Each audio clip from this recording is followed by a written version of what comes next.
Well, good evening, Josh. I'm Ronald Reagan. Josh? Josh says, hold on. Don't say anything really great. Exactly. What are the odds of me opening up with something great? You can start 10 minutes late into anything that I say. Keep your gem wallet closed. I think we're fine. Do you ever remember Gemco? Huh? Gemco. No. It's like one of those Costco's before there was a Costco. This shows that I have a deeper background in Los Angeles. I moved out here in 1978 at the age of 1. And I couldn't even believe I could drive, let alone live. 78 is a long time ago. Shut up. I'm sorry. I took a class this week, and I really feel bad that I said shut up. It was okay. That's all right. I was doing it as a joke. I laughed. You did laugh, but then there was an uncomfortable thing. Like if that continues on where I tell you to shut up, it's not going to be as much fun. It's not our new dynamic, I hope. It's not like what? It's not our new dynamic, I hope. It's certainly. Hey, look, Cha-Cha. I can't come up with anything to follow Cha-Cha. I hope that's not our new dynamic. But Jan Kirkman was going nuts over your Dennis Miller. What happened? Did you do Dennis Miller on a show? I remember it happened like a week ago. 2 weeks ago? I think it was 2 weeks ago. And then a week ago. Yeah. I don't know. It worked for her. I know. I strung together. I had good Dennis Miller flow. And she said we could promote her show, too. Yes, just not online. We can promote it here.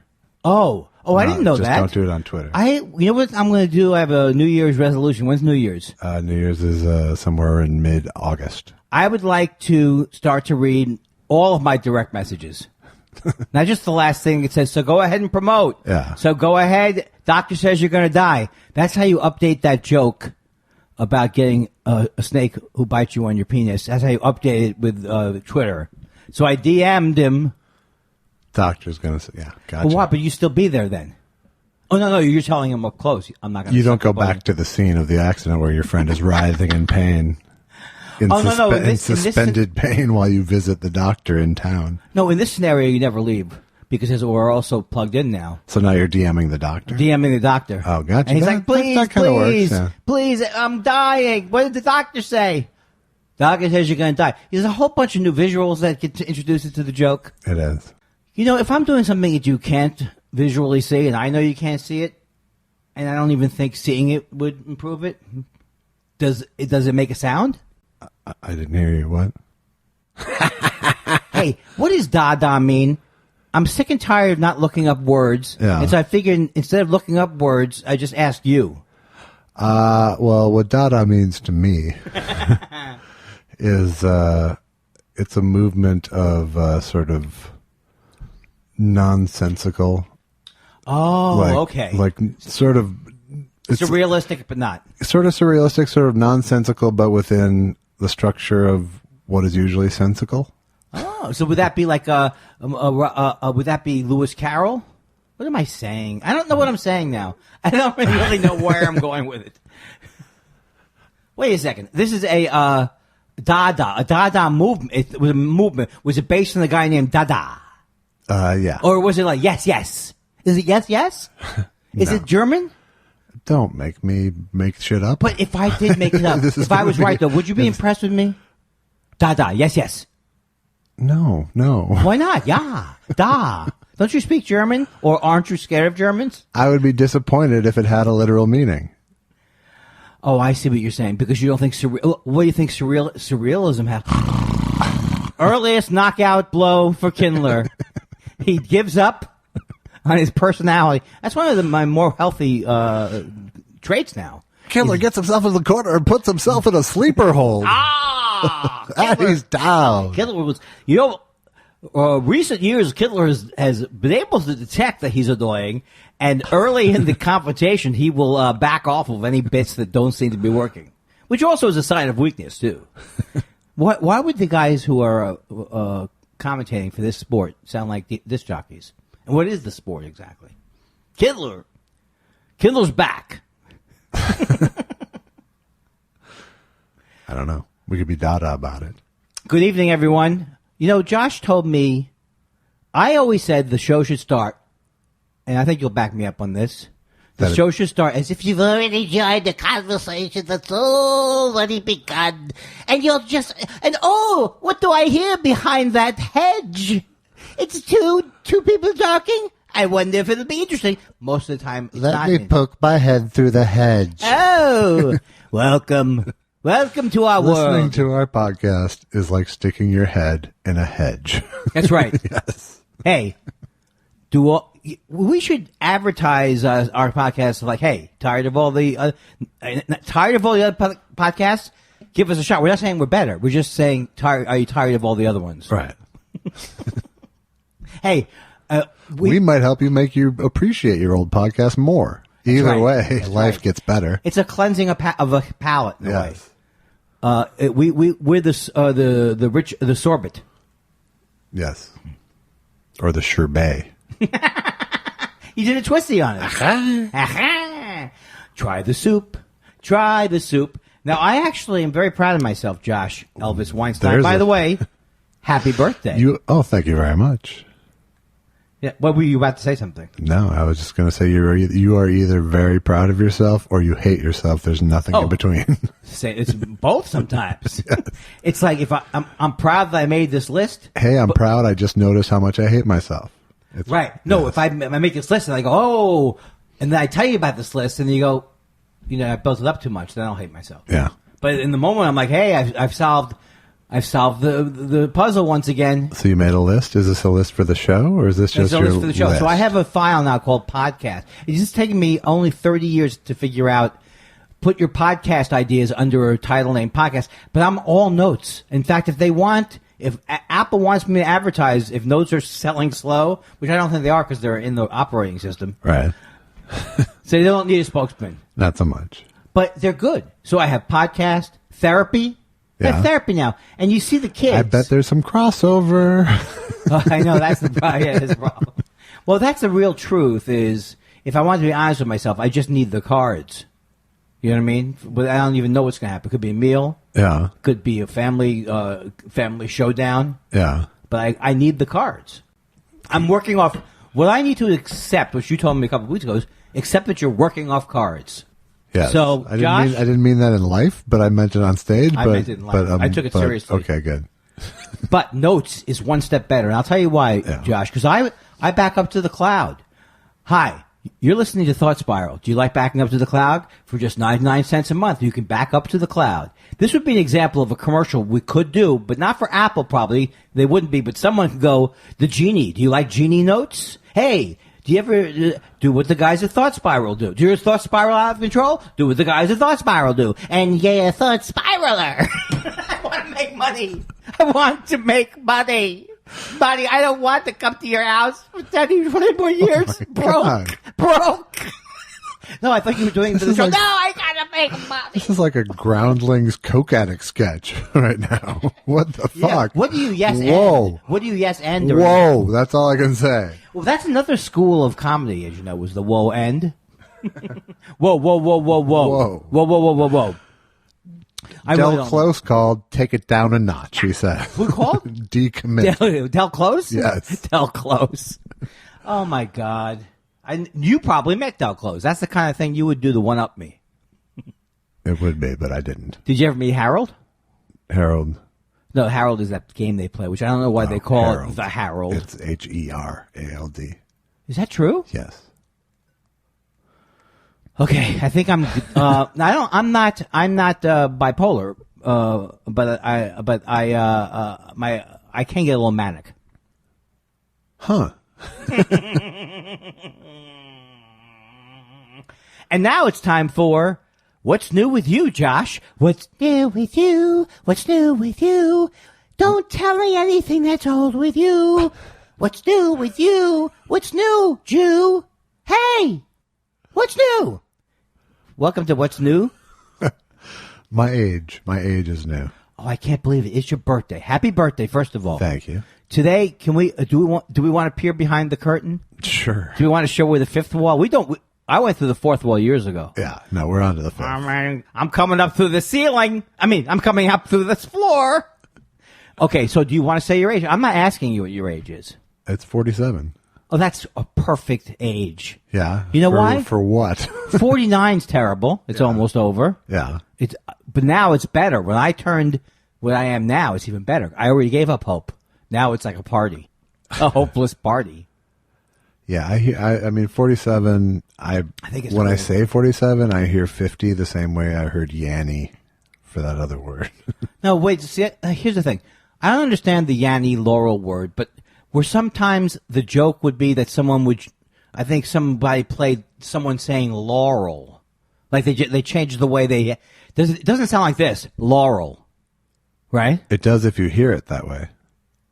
Really? Yes. And how does it sound like Yanny? Yanny. Huh? Yanny.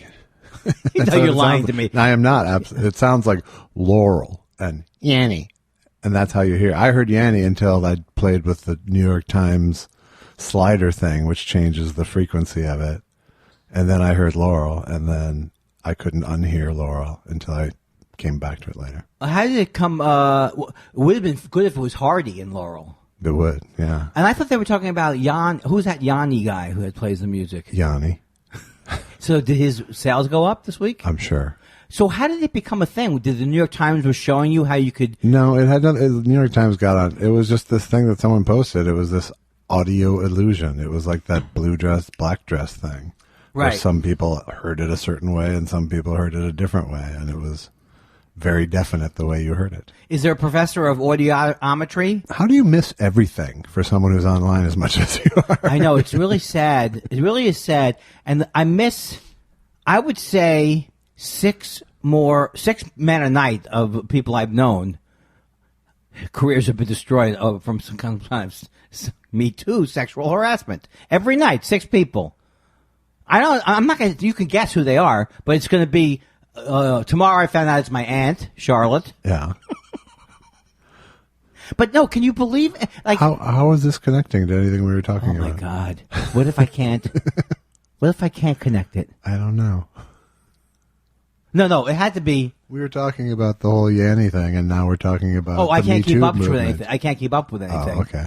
So now how does it work? All right. I don't know. You can't keep up with all the sexual harassment charges. I can't keep up with anything. So I'm saying. Okay, I'm just saying, how do you miss everything? Okay, here's my point.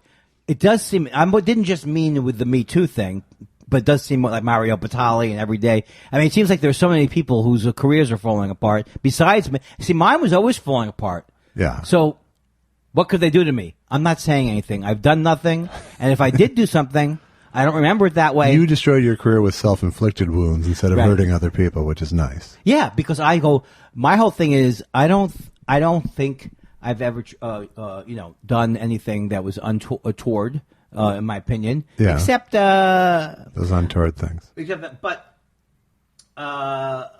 I don't know where I was going with that either. All right, you know what, Josh? I may be institutionalized. So I can't actually talk tonight. Is the thing? I need to just let you just go. You know what? One of these days, did you ever think maybe one of these shows you should just let me go a little bit? If you look at this session, the audio session, yeah. it's pretty clear whose track is whose. Well, I missed the Preakness too, and I said I wasn't going to miss anything this year. I saw the Derby. Yeah. And did you see the I'm sorry, I'm burping. Did you see the Preakness? I saw neither the Derby nor the Preakness. That's ridiculous. Why? Because I have been telling people. Did you have money on it? No, but I've been preaching to people that if you could watch 9 minutes, if you watch 9 minutes or 10 minutes of horse racing throughout the year, it would be the most exciting thing you ever saw. And I keep forgetting to watch one of them. But when I record it, what do you stand to gain from this this horse? Well, Bob Baffert is very handsome. Proselytizing. Do you know who Bob Baffert is? Yes, I do. Well, how come you know who he is when you don't watch the things? Because I pay attention to the world. He's handsome. I wish I was him. Sometimes He's not handsome. He's really He's not. an older man. Just because you're not. See, that's interesting. I think he's handsome. Okay, I think like if I look like him, ladies would like me more.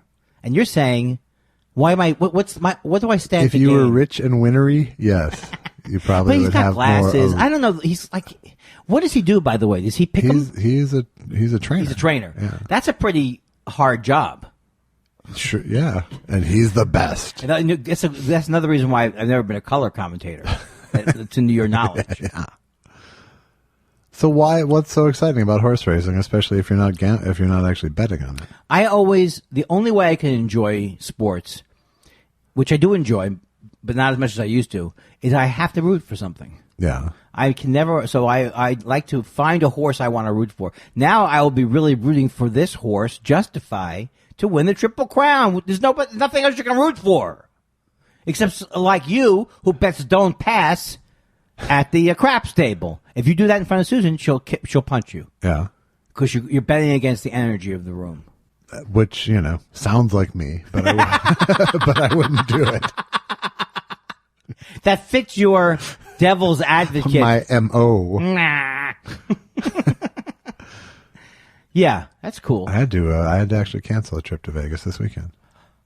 Were you okay? Let me. Should I guess what it was for? It's well. It wasn't. It's not weddings. You're too old to go to weddings. No, I was meeting my friend and my godson. But do I know your godson? Isaac, son of Colleen Cruz and Ken Bradley. Okay, I don't understand. You can't just introduce another man's life. Why are you being so fucking difficult? Because because two things. Not a bright man. I'm not a bright man, and also I'm not a bright man, and I don't listen well. You asked me who it was with. I told you, and then you yelled at me for saying who it was. Well, I know Colleen Cruz. Okay. She's a comedian. Yeah. She used to live in L.A. at one point. Then she moved back up to Minneapolis. I think she's an on-air radio personality. Sometimes, yeah. Sometimes. And who was the other person? It doesn't matter. I'm not going to even put this in now because no one cares. What you think people who care tune into this? You were going to Vegas to meet my friend and his son. Oh, All you not need your to know. god. It's not your godson. It is my godson. Oh, but I've never heard this before. I don't even know what cares? it is. Can you explain to me the process of godsons? Because I think I'm a godfather. Yeah. And I don't know I haven't done anything. That's how it usually works. But it's an honorary title bestowed upon you on a kid's birth. That's pretty cool. Usually it means you're in charge of their religious education, which probably wasn't the best, Oh. In this case, he's not even Jewish, so I wasn't really. It was pretty honorary. So. Oh, I see. Well, you could just introduce different religions to him. Yes. Do they live in Vegas? No. Okay. Are you acting this way because you can't include any of this? Because you could. I could. You could if you simply decided to go with the No Direction podcast. Right. So I don't like to not go to Vegas. No. I love going to Vegas. Yes. So when are you going to go? Why'd you cancel it? I canceled it because of the hospice situation going on. And how is that going without? It's just not a good time to go. Off to Vegas, people. Oh, I see. Yeah. Yeah, I guess there are certain things things that happen where you shouldn't say, look, I'm going to Vegas and I'll get fuck this shit. Yes. Well, the only thing you could argue is that it's such a short trip. Yeah, I don't want to be in the position of arguing. That's the thing. Well, no. I think it's actually a situation where everyone would go. It would be my own sense of propriety. I see. And did someone say go? No, because I didn't want to make it. I didn't tell anyone that I was going. You don't have these friends that you're talking Only about, Allison. Right? Allison knows I'm not going. Right. But I didn't tell my mother-in-law, hey, I canceled my trip to Vegas. And did you? I got to sneeze.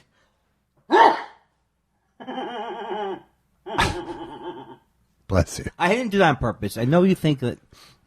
See, I blame myself for sneezing. That's a bad sign. Do you think that your doggy loves me more than your doggy has loved any person? What do you think? I love you, lucky, lucky to look at. Luck be a lady tonight. She loves you more than delivery guys, but less than, parents. Than people, than the good people. So if we waited a week, yeah, and we both came home, yes, you could prove that you would get more attention. Yes. No, it's not a fun game then. I want Lucky to love me more than you. I want even dogs. I know you do, but you're going to need a time machine for that. And if you get a time machine, I hope you put it to better use than that.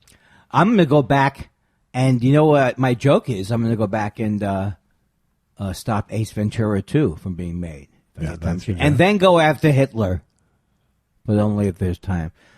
Why do I still insist upon not only having the old jokes, but telling you about them. It's the last thing you need. I don't know. Have you heard any other old jokes of mine? Let's see, this didn't work very well on stage. So let me tell it to Josh.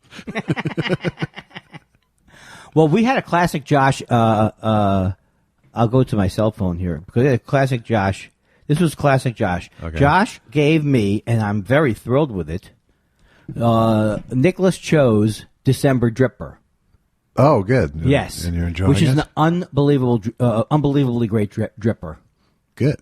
And I've used all the holes. And I know that doesn't sound right. It's totally kosher. So it's beautifully made. It's got all the, it's like got the thing at the top that keeps it so you can hold it from there and it's not hot and it's stainless steel or whatever the hell it is. But I said to you, you said, I'm not going to, because your thing was, I misunderstood what you were saying. Yeah. Your thing was, now I get it. But your thing was, I don't want to go through the bother of doing this. Right. Right? Yeah. My thing, I thought, was most of my friends who I show this to, they either scald themselves, they don't know how to do drip, they've never done drip. Yeah. But you went right back into rental car guy. Immediately into, I believe I know how to. What do you mean? No, I said, I'll show you how to use it. You said, I know how to make a pour over.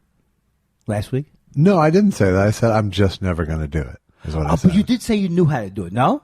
Well, I know the basics of it, Well, that's what but I'm I saying. don't want to get into it was my point. I know that, but I'm saying that other people don't even know how to make it. It wasn't my normal dismissive, I know what I'm doing. It was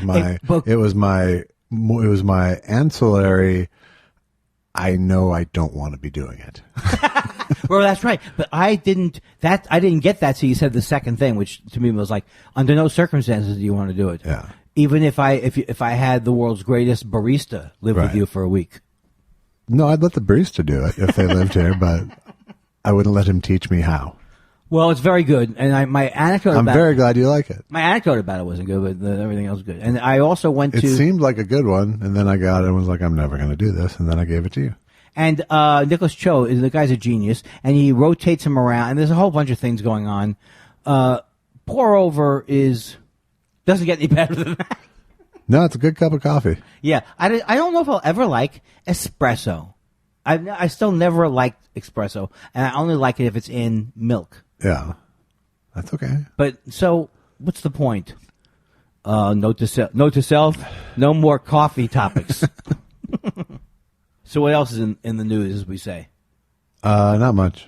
I literally spent most of my day just looking at birthday messages on Twitter because I didn't feel like doing anything and I didn't have any plans. So Right. So the first, I didn't say what you want about Mystery Science Theater fans, Andy, and I know you trash them constantly. Hey, You are always talking shit about them. what? But they will wish a motherfucker a happy birthday. Oh, these the same people who say, "Oh, the iPhone 8 fixed the software thing." They fixed the software on the iPhone 8. I'm just going to sleep in front of the store for the night. I'm trying to make it like they're nerds or something. Ah, okay. But are they considered nerds? Not really. Probably. I mean, if you were to profile the MST3K, Yeah. you know, What's the difference between HPV and HIV? That's how I can't get that out of my mind. make up your mind. I got to adjust the chair. I know, is that a joke you just wrote, or is that an old classic? Adjusting the chair. It's a part from an old classic Yes, that I apart from an old reapplied. classic. Right. So, in essence, I repurposed it. that's what he should have said to Trump. What Yes. Bill Gates should have said. It's amazing when you're listening to a story about Trump and Bill Gates is the good guy in the story. Right. You know what I'm saying? Did you Yeah, ever think when that's- you were younger? That's where we've come. Have you ever think when you were younger you'd love to hear how Bill Gates' sarcastic Yeah. recounting of his meeting with a world war criminal? You could pick a side in a billionaire fight. Right. Yeah. Between Bloomberg. I don't even buy that Giuliani was good during 9/11 now. I just think the guy is pure evil. Yeah. I can't imagine anything he did that was ever good. He's pure evil clown. Yeah, he wasn't so. Yeah, he's become the clown. Yeah. It was so weird. Like when he went to the White House and he took pictures. He wanted to take pictures with Trump, so he pulls his glasses off. You know, says, "What are you doing? What is he doing? How does he think that's gonna?"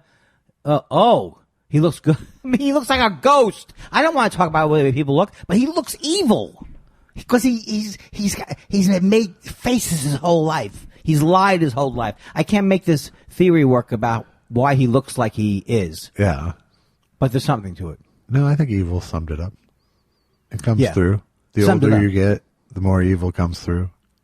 Right. Look at Trump as a younger man. He could have gone either way. He could have just been a likable blowhard back in 1986 or something. When I look at him younger, I think he thinks he is the most handsome thing that has ever walked the face of the earth. Like he's like dashing. Absolutely. He thinks he's like I think he still thinks that. Errol Flynn or Yeah. something like that. I don't know how he looked. He has body dysmorphia. Is that what that's called? Yeah.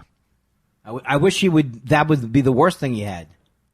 I wish all his teeth would fall out, and except for one, so he'd have a toothache. That's right. We'll be back with Angry Jews. Look, this man has done nothing. I can't do a Jewish person when I'm trying to. The man. All I can do a good impression of the Jewish guy from Coming to America. Yeah. If a man wants to call himself Muhammad Ali, a man has the right to call himself Muhammad Ali. And then the other guy says, I call him Clay. I love that movie. The Jewish guy from Coming to America is Eddie Murphy. Is Eddie Murphy. Yeah. Eddie Murphy, there was a time period where I think he could have done anything. Yeah. He was so plugged into the humor. The humor mill. I was just watching, he was just on a Carson rerun before you came over tonight. How often is the Carson thing on? Every night. Oh. So the hour, but it's not always an hour and a half, right? It's the hour during the week. And the hour and a half Because I watched an hour and a half one. it's long. Wait, who was just on Who did you see? Eddie Murphy. And so what was it now? More than one segment, right? 87 it was. Yeah, and more than one segment, right? Yeah. And just, he was probably great, right? He was funny. He wasn't that into Johnny. Oh, that's not good. Johnny literally opened with Do the Laugh. Do the laugh. Yeah. What laugh? Eddie Well, Johnny. I can't. I don't have the. Yeah, that. Well, I think doesn't Eddie Murphy do this fake talk show guest character where he looks glum? He wasn't suffering anything back in those days. He was on top of the world. Oh, he wasn't as dour as he's looked like the last couple of years. I see him as dour. The last couple of years, yeah, but this was 30 years ago. Yeah, that's true. It's a long time ago. It is. And my career wasn't happening then, and it's early. And the hour and a half Johnnies, I watched Buddy Hackett on this last weekend. Yeah. It's not. I don't. He doesn't do. Something's wrong. Maybe I didn't never see him when. Do you like him first of all? I do like Buddy Hackett. Yeah. So maybe I need to see him really swing. It always seems like he's mean. Yeah. And no, I could tell he was funny, but I don't know. It was just a weird show. They had him, and I forgot who else. He wasn't unfailingly funny, that's for sure. But Yeah. But yeah, no, I think Buddy Hackett when he's rolling is pretty fucking funny. Yeah. I'll have to get some tapes. You know I won't. I know you won't. You don't need to. You just go to YouTube. I should have put my display on. I'm still listening to a lot of true crime, Yeah. and I can't stop listening to it. I mean, I know I will, like 2 months from now. Yeah. I don't know what my next obsession is going to be, but I just You can't plan an obsession. That's the problem. No, but why does my mind? It's not like my mind has to have it. But it's like I'm a small child, and I'm nervous, and I'm crying, and then you put on one of these things, and all of a sudden I can walk all day around the neighborhood. I've walked past your house twice this last week. Yeah. Did you see me? It's so weird to ask that. No. Why would you see me? I did not see you. Because that would imply that there's a part of your day that's spent Staring out the window like a cat. Did I say I saw that sign saying that made me mad that it was obsessive cat disorder? No. That made me very angry for a second. Yeah. It's not funny. You can't take OCD. Oh, shut up. There. I owed you one. Well, my shut up was in character. Your shut up came from the heart. Okay, yes. I don't know. I really would like to get more mileage out of this OCD thing. People have no sympathy for it. They don't care. You don't care about it. Nobody cares I about it. absolutely care about it. No, you don't. It's I not like. completely do. Well, why do I see? Part of me wants to have something more serious. That's ridiculous. I don't really want to have anything more serious. No. You just want a better. You want what? Like a better explanation? I want some money. I want to make some money. I want to be the OCD guy. Yeah. Have you seen the OCD guy? You'll be over and over. I've seen him. He keeps obsessing about why did 5 was mad at 6 or something like that. I don't know, the joke from the punchline. 7. Why is 5 angry at 6? Because 7, 8, 9. Why was 5 afraid of 6? Because 7, 8, 9. And they claim in that movie that that's a joke. Why was 6 afraid of 7 is actually how. Because why? Because 7, 8, 9. Oh, even that joke you can figure out the formula to? Yes. My mind goes. I can do preschool. Well, I wouldn't do that. I wouldn't. My mind. I'm so above that. I'd be. I don't even care what kind of a joke it is. Right. But now I actually do care. I like that. Now I won't forget it. Mommy, why is the Meta Man here? So this guy I listen to, he's like, it's called Case Files. He's from Australia, and I do terrible accents, but he's great.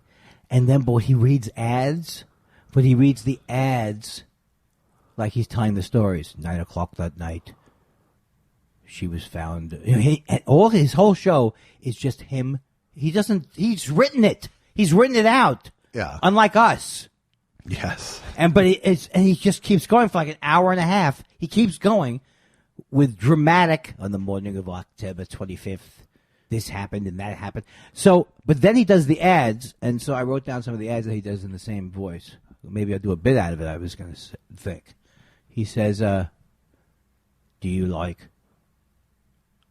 Have you been losing your hair for many years?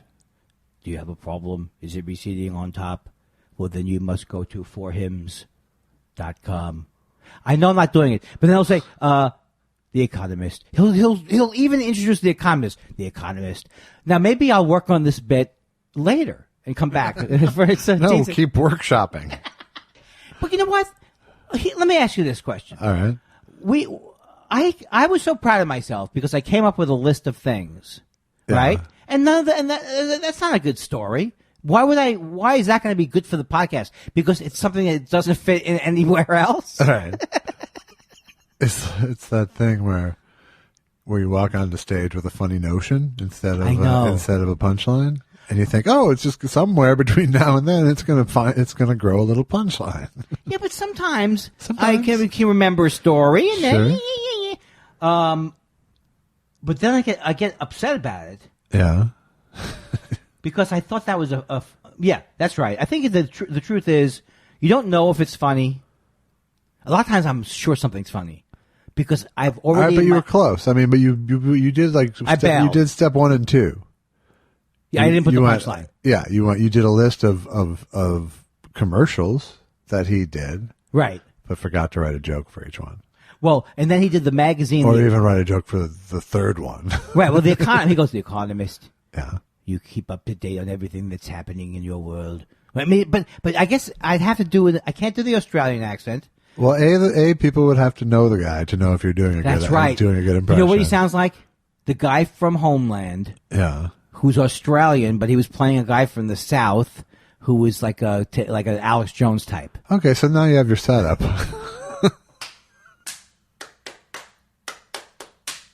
I'm very. Oh, I did watch I wanted to ask you if you had watched the royal wedding.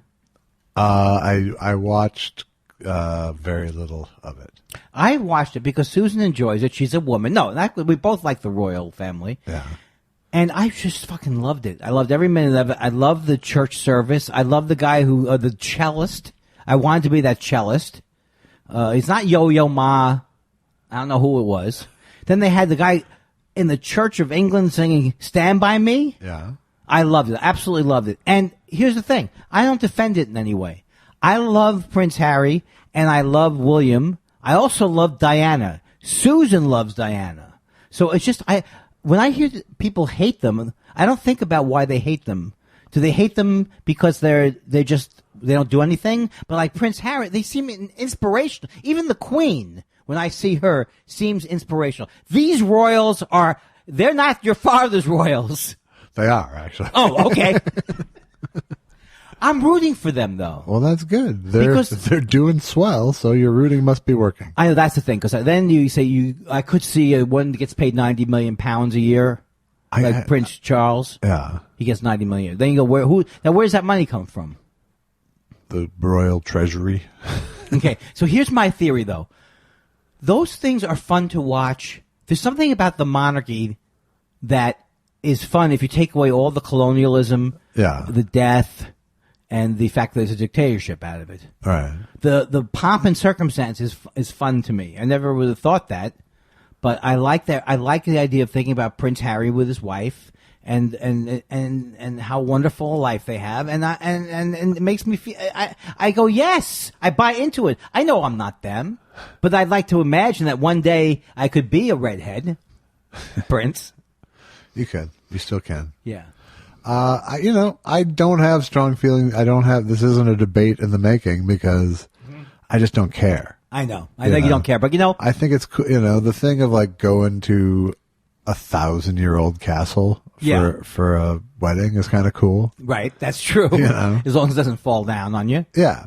The same way, having a Passover Seder ties you to centuries and eons of history. It's I like this more than the Passover. No, Seder. but it's the same. I'm just saying. There's that thing of like I'm tying myself to human history in some way through this tradition thing. and that kind of thing. Yeah. But I don't feel like it's my tradition. I don't feel any. Even though I married an English woman. Right. What does she think of although that? a naturalized U.S. citizen. So. Oh well, now is she better now? You think? No, I'm just trying to keep it in case people write ice from my door. I laugh, and then I realize that there's really not that much difference between ICE and the Gestapo. Which would have been the branch of the Germans that would have been like ICE? Was that the Gestapo? Yes. And then when did we decide that we're going to have a Gestapo and call them ICE? The ICE thing is new? The ICE 9/11, right? The ICE thing has happened between now, like when they reformed the Homeland Security. And who did that? Infrastructure. Well, it happened post 9/11. Oh, okay. It's part of the plan. Yeah. Right. And it used to be, I don't remember what it used to be anymore. INS. Yeah, yes, Immigration and Naturalization Service. Because I remember the comedians from the 70s and 80s might have a joke that went, immigration in the joke. Yeah. I don't know why that would have been a funny joke. That joke would have made me sad. And then they come in. It's what you said to a Mexican heckler. Hey, sir, let me make you feel at home. Immigration! Do you know that there was a time period in comedy where it was all kind of insulting humor? I mean, when I look back, I think I talked about this before, but like, even with not in the Buddy Hacker one, but the fact that they make so many homophobic jokes in the 70s. Yeah. And they're not that's funny anymore. So something we're saying right now, you think it's all genius, but years from now, people will look back. Yeah, none of this is going to age well. There isn't a word we've said tonight that in 10 years is going to be acceptable. Did you want the podcast to be more evergreen? No, I don't care. It's totally disposable. If you tried to make it something to go into the time machine, it wouldn't help, right? I mean, we're just, we are doing the quotidian. We're the daily. We're the, it's like you listen to us. Andy. Oh, how long was I out for? I mean, as a person in the last couple of years. You think most of the last couple of years? All right. What else? What else? What else is in the news? My brother sent me this magazine, which is it's the official magazine of the National Speakers Association. Wow. Because he does a lot of speaking and he's interacted with these people, and this is their comedy issue.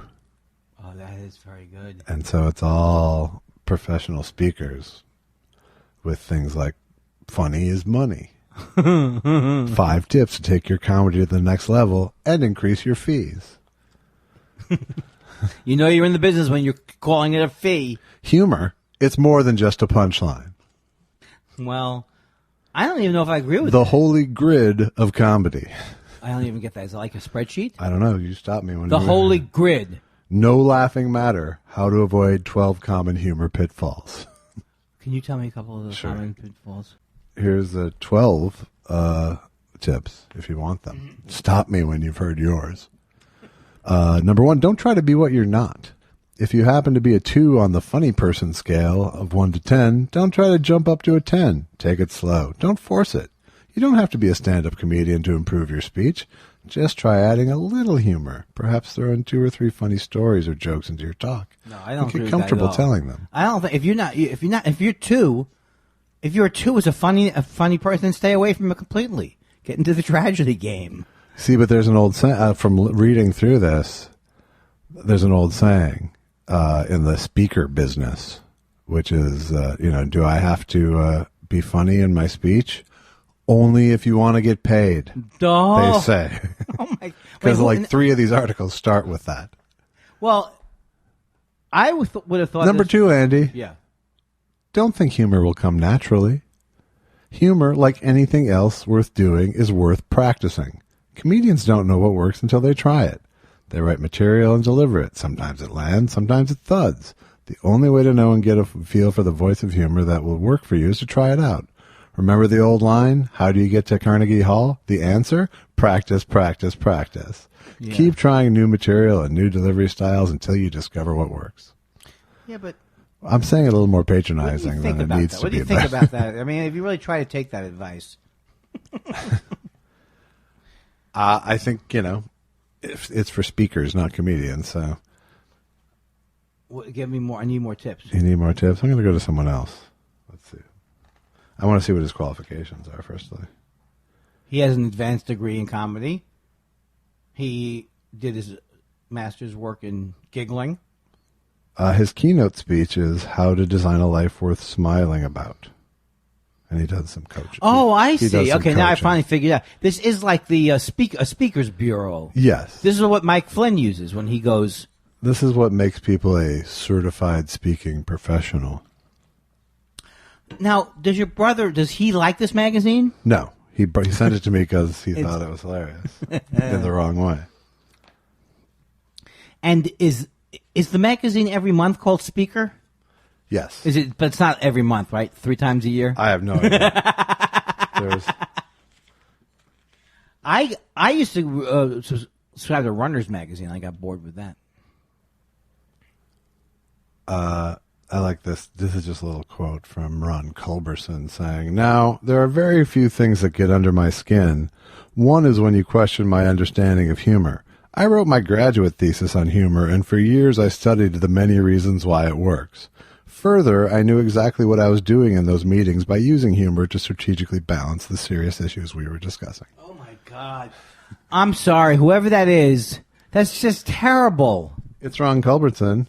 He's a former hospice social worker who turned a social disability of talking too much into a lucrative career as a professional speaker. Oh my God! How about you see? What does a guy like that charge to come over and? I don't know, but I bet, like more than you want to know. I would be good at those corporate gigs where you have to dress up funny and it's a surprise to come in like, "Hello, I'm here to rob you all," when like you pretend you have a gun. Yeah. They do those things where they have like an impersonator come in, They'll like do a things- stripper, something like that. I had a friend who once did a corporate gig where it was his job to pretend like he was getting hammered at some corporate event and start trashing the boss, basically. Oh, like he was like he actually As if worked he for the worked boss. there, yes. Yeah, Pretty fun gig. I like that. And how did you see him do this? Or? No. Oh, okay. Was this something he would do all the time? No, it was something he got hired to do. Because it's something that a couple of people do that thing where they assault you or as part of their stand-up presentation. Like, I mean, they came up with that, I think. Yeah. I'm here to read your meter. Why would you go to a comic club to read your meter? actually. Oh, I had something fun happen. What? I went to Vroman's, which I've never been to. Right. Have you been there?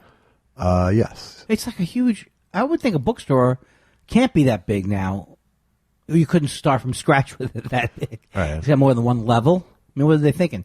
It's a nice bookstore, and Ellen Forney, who wrote the book Marbles, which is one of my favorite. It's like a graphic memoir. It's one of my favorites of all time, and it's about bipolar disorder. And it was like a life-changing book for me. And I gave it to my therapist. That got me some points. Yeah. My therapist. But it's just about... Is there like a prize counter to take your points and cash them in at your therapist's office? Like skee ball? That would be... I bet now that you say that, from your gods to someone's ears, someone's going to come up with that kind of a very, very real thing. Do you think I'm just... What do you think? Something happened to me? Something happened because you came in like you were seriously on coke, and now you've crashed. Oh, I knew that. I knew that you were perceiving me like I was speedy. Yeah, well, you were. But I couldn't I'm not tell- saying you were on a drug, but you were fucking I speedy. couldn't tell what... Susan said that to me this last week. She goes, you're just a little manic. Yeah, it was a little manic. I'm a little manic. Yeah. But I was hoping that would be funnier. Oh, shit. So I went to Ellen Forney, and I love her. Oh my God, I love her. And if anybody out there hasn't read the book Marbles, you must stop what you're doing, then start another project, then stop that, then do the laundry. When you put it in the dryer, you go get Marbles. Because this, if you have anybody in your life who's bipolar, or like Maria Bamford was there, Yeah. and she has Maria Bamford is I think bipolar 1. I'm not sure. Yeah. And I'm not even really sure what the different numbers Wait. mean. That's not cool to talk about. Her. Oh, no. I think. Well, let me check with her once more. I think she said it was okay. And Maria Bamford, people didn't know. She went through she had a lot of things go on, bipolar things. And when she was on the road, she had some episodes and stuff. And she talked about it on Greg Fitzsimmons' podcast. And it was like, it was like a couple of years ago. Unbelievable. There was it was a weird podcast because everybody was talking in this bar, but for me, it was just, I was blown away by learning about what her thing, like her thing is, she said, sometimes from the drugs, she can't, find words sometimes. Now, I have that without the drugs, but you can't find, word. It causes, because some of the drugs are like literally anti-convulsant type Right. drugs. So it's like, there's still so much they don't know about what it is. But she did a reading of her thing, and her new book is called Rock Steady. Yeah. And I like the image because she says rock steady. It's like when you have bipolar or mood disorders, like it's rocky. You can feel yourself getting out of control, and so you're just trying to steady. And I know it's hard to talk about this book because it is kind of a self-help book. Right. But she writes she's so funny, and she writes and she draws great.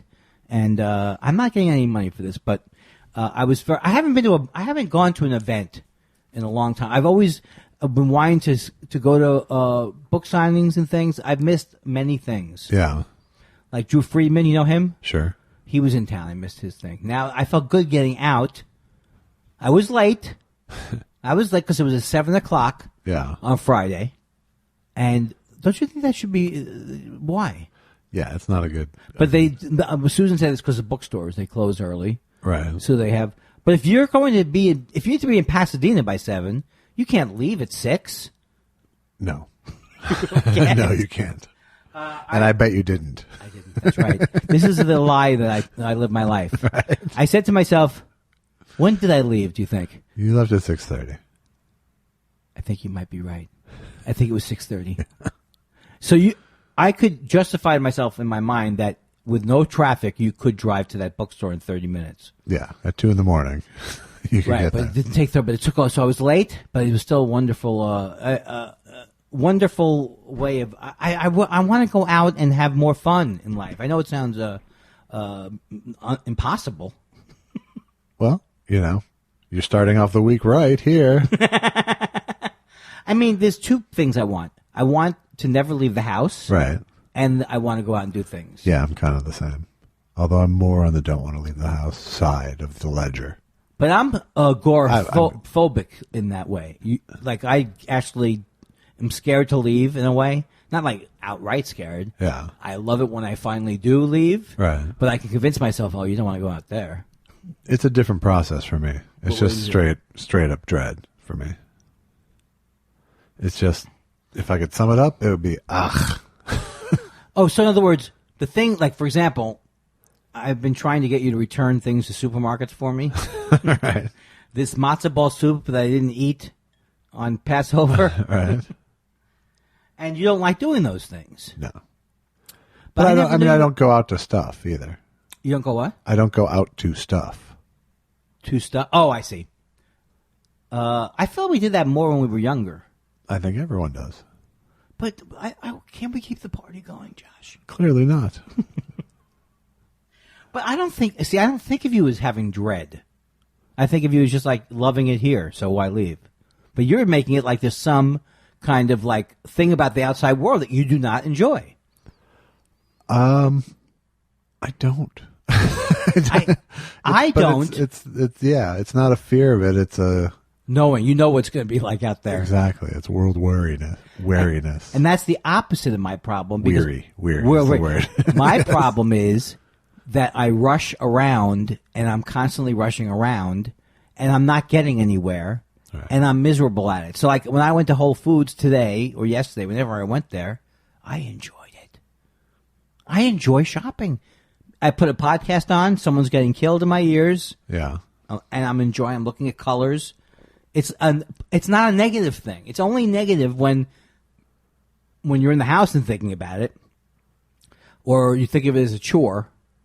But the actual shopping, I used to think was by definition horrible. Yeah. You are not convinced. You're saying it is what it is. I smoke pot. I'm listening to a podcast. Yeah. I have incense going on in the supermarket. Yeah. And I'm also, and I don't know if this is right. I'm trying to hook up. Where's the peppermint aisle? I'm trying to hook up, too. Is that wrong? Oh, I'm the bad guy. Is there a peppermint aisle? Because I've never found it. I've never found it. And you were incensed. Huh? And the peppermint super to bang. If I didn't know that song, then the joke wouldn't go, right? Yes, it wouldn't. You know, I realized, and I really recommend the oldie station, 1260 AM. Yeah, that's useful for our worldwide listenership. But I realize now I don't know a lot of those groups like that are probably the Dave Clark Five, but a lot of these amazing songs, I don't really know who. I mean, I know who the 1910 Fruit Gum Company. But when you listen to these oldies, you go, oh my God, all these songs. And it seems like they're like Frankie Valli or I don't know, there's somebody. I should find out because they're amazing songs. Get Shazam. I had Shazam. Well, you're no Shazam. I knew who Shazam was. You, sir, are no Shazam. Because Shazam takes like an hour. No. How often do you use Shazam?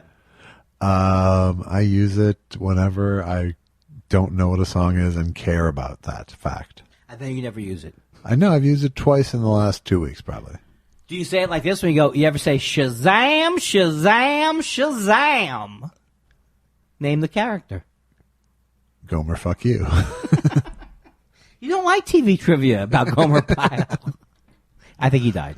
He did. We were all going to die. Wait, did he die? I think he did. I think he just, yeah. Are you going to see the Mr. Rogers movie? I probably will, but I won't go see it. Yeah. Because of the dread thing. Is it supposed to be? I mean, I couldn't stand Mr. Rogers. Did you like him? No. Yeah, I found him disturbing. But I guess he was good, though. He was absolutely a force for good. He just wasn't my flavor of good as a kid. It was creepy and... Because he would tell these things like, I'd like to put a jacket on when I go... What is he saying? What did you not have? There's no other context where you'd want your kid talking to Mr. Rogers. You know what I mean? But I just get sleepy. I like Chuck McCann. I like people making funny faces. I like Soupy Sales. Yeah. But kind of an avuncular man, if I wanted that, I'd get an uncle.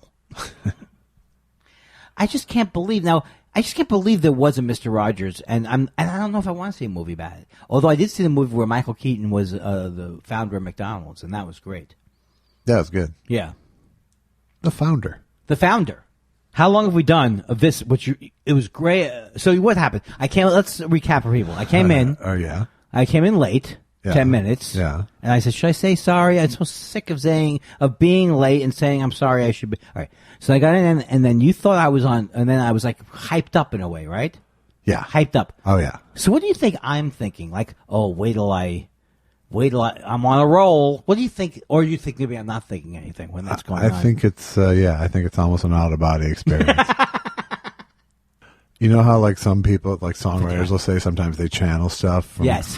God. Uh-huh. It's like that, except No God. you're channeling it from somewhere else. Hey, this is 55, right?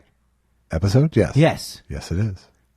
It's going to be very exciting. I have to say, for some reason, when I was writing the blurb for Test Show 54, You write those too? yeah, the Test Show joke was funny to me again.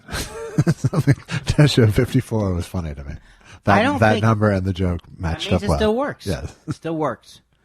Well, it's also, we're not saying like, we're not naming it like this. We're not naming it like this. Test Show 54, huh? All You right. still like it? We really think, And then we're not doing it this week. Maybe we'll get it right. You know, no. it's just, Although that would help if it's we did jokes implied. like that. It's implied. We're still testing it. You know what? The stick has turned red. Anything? Stick has to turn a certain color means you're pregnant. Yeah. I think it's different with every brand. Oh, because they say OB, blue. I don't know what I'm saying. I think I could actually be. Hold on a second. I have no pulse. Oh, so a friend of mine passed. I'm not going to go into it, but a friend of mine passed away. So I went to a memorial. Oh, I'm And that sorry. it was really. I'm probably not going to get into it. But, well, I may one day. But I saw people I haven't seen in 20 years, Yeah. and I'm Comedy folk? all comedy folk. Yeah. And I'm aging. Who died? My friend, it was a friend from a group called the Riot Act. Okay. Do you hear the Riot Act? No. His name was Rob Reed, a great guy. And, normally, like when people have introduced these topics, they have something pre-planned. I spoke about him at the memorial. Yeah. I know we're going into, at least I'm not forgetting something important. No, this is I good. spoke about him at the memorial because he was a really, when I came out to LA and I got into comedy, I met the Riot Act, and I dated one of the members, Amy Rose. We dated for a year, and I loved them, and they were like at Igby's and all these, and it was like that whole time period. While I was going through it was kind of painful because I didn't know what was happening. But when I look back it was like really cool because all these like comedians would hang out, and these were not like known comedians. We were all kind of in the same boat type of thing. Right. And he was really he was a sweetheart and a very funny guy. And then they showed like a half-hour video of him, of his life and stuff. And he's got 2 kids. Which is a little long. A little long. And he has 2 kids. He has 2 kids and his wife, and it's just so. I used to hang out with Rob's house on Centinela. I even almost remember the address. I screwed it up a little bit. And so I love that whole. What is it when you think? Do you think everybody has that in their generation, and they think back, and it's always seminal for that time period? I don't really know how to explain it, but The salad days. the salad days. Yeah, I think that's what that means. I don't really know what it means either, but I knew I was in pain back then, but there was that kind of thing where I don't want to be one of these people who go, oh, back then. I don't like that whole, back then it was good, but I was more party. I don't know. I was more. I don't know. When I was a kid, I mean, there was that time in your early 20s or whatever. I don't know what this period was for you, but for me, it was like where you did go out just because you want, Yes. because being home was a defeat. Yeah, right. So, I mean, I remember that. I used to go out all the fucking time and go hang out in the clubs and go, and just go places where people were, to be around people. Yeah. And that has no appeal to me anymore for some reason. I don't know. Well, It really is. I mean, social anxiety for me is that I know that if I go be around people, I'm not still necessarily going to engage with them unless it's people I know fairly well already. Well, I'm trying to figure out, like, did I just take acid at all these parties, or you know what I mean? It's like I don't like drink. I think one of the problems is I don't like drinking, and sometimes when you're drinking, you can actually stay in a place and have more fun. And you're like, get the fuck out of here. But if I'm not drinking or if I'm smoking, for some reason, I just want to be in a coffee shop more than I want to be in a loud room. Or I don't know what I'm saying, really. I just think that that as I've gotten more self-aware, which I have, I am aware that I'm uncomfortable in many situations. But that's actually growth for me because I used to pretend I was comfortable. Yeah. Or try so hard to make you laugh or someone laugh. That would be and I win. Everyone liked me at the restaurant. I'm up this week. Yeah. Now I'm really, when I go places, I go, what am I, I'm thinking, what's going on here? And it makes you think of the big question. It makes you think of the whole thing. What are we here for? What's the thing? And that's not a good way to go. When was the last time? You've gone to parties where you've had a great time, but it's got to be the circle. First of all, there's got to be a chair. Yes. What do you think of the standing for a long period of time? Depends on the situation. You can do it? I don't mind standing. Oh, God damn it. I have to lean, you have to lean on something. Right? Yes. No. Yeah. Okay, maybe there was no parties like this. I always thought people in show business had better parties. We had great parties. They do have good parties. We're just not invited. No, we had good parties. We had good, to me, da da da da da da da bum bum bum bum bum bum bum bum bum wah wah wah wah wah wah. We did that for 3 hours once, and it couldn't have more fun. Yeah. Wah wah wah wah wah wah wah wah. Hard to declare that a recipe for a good party, though. And that was high too. Yeah. Maybe I was high too as well. Yeah. Okay, we're gonna get to the letters now. Yeah, I'm very maybe. sorry. Maybe we should. You know what? I'm very sorry about everything. I apologize. I should. You know what? I should have done the Coke before the show. You should have, instead of during. That would be the worst idea. It seems like it would be. It would be. Yeah. Because it would be like you watched a lot of movies in the 80s that were made that way. Like the movie starts out, it's good for a little while. I think they were all made on Coke. Right. Some of them, it was budgeted. Word. Yeah. Stand By Your Man says, I think it'd be fantastic if Andy read the questions one week. Okay, we'll consider that. Stand By Your Man, did he change the name because of the royal wedding? Because that was, Stand By Your Man was the song of the... No, that was Stand By Me. And this is STANNED. So. I can't believe Moving that on, I thought Grandpa. it was Stand By Me. Stand By Your Man. Stand By Your Man. Yeah. That's not the same song at all. No. Stand by your man. That's what Hillary Clinton got in trouble for. Because she said, I'm not going to be like whoever did that song. Staying home making cookies. Whoever did that song. That was, Tammy Wynette. Yeah. I'm not going to be like Tammy Wynette sitting home and making cookies. Right. She got in trouble for that. She did. Yeah. You don't remember because you were a kid. I do remember. Yeah. Yeah. Samuel E. Perez says, among Andy's voice actor work, my favorite character is Arnold Lindenson from Home Movies. Thoughts? Insights? Well, a lot of people like this character a lot. And I don't say that like someone bragging, although it sounds that way. And I am saying it as someone bragging. And I'm very happy. I'm puffed up by the fact that people like it.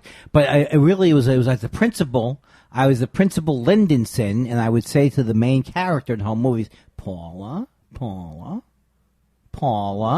stuff like that. And it just took off. Yeah. Yeah, it's like I was the principal of this thing. Do you remember Home Movies? Oh, yeah. Forget it. You're so, it's like if it's not about you, you don't want to talk about it. Oh, if you want 5 minutes to be about you, I react negatively. That's a friend of mine, I think, on the cover of Speaker. Yeah. Ryan Hamilton. Put it away. No, looking to see if it actually is. Is it him? Nope. He's a good guy. Yeah, but it's not him. Why would they make that mistake? I don't know. You're right. It's not him. So, Home Movies. Great show. yeah, it was. And it was good on it. No, I know it's highly beloved. I didn't ever see it. But Okay, it was with Brendan Small, and he played a young character, and then John Benjamin was in it. A lot of people from Dr. Katz and who are on Bob's Burgers were in it, and it was a really fun show. Alex Show Brizel, you know him. Oh, he wrote it into us? He did. He also gave me a little tip today to like maybe bring the show in a little shorter because Andy's energy at the end is crashing. Wait a second. Did you really get that note? Yes. And what now? Do you want to hear the note? Yeah, let's All do right, that. you text Do that. He's like, he's like Trump people. He has to talk through the media. He talks to the media. Cool. Well, this is just a light suggestion, but I was thinking of perhaps making this up time more out in the 1:30 to 1:45 range. It just sounds like Andy has been slightly running out of steam during the later part of that second hour. Yeah, but you don't edit it that way. You have to do it somewhat linearly. Yeah, you still right. Sorta. So you just get tired faster if I cut stuff off. What do you think? What do you think? Now, how did you react to that feedback? I wrote back, "You're not wrong." Because how can I justify? No, it deserves an extra half hour. Yeah, I'm not saying we're going to end up at that time frame. I'm just saying that's what Alex suggested. No, I think that's a good idea. You can. I would say less of me is never a bad idea. Well, that's what your wife says. What? Why would she want a smaller penis? It's not a good idea.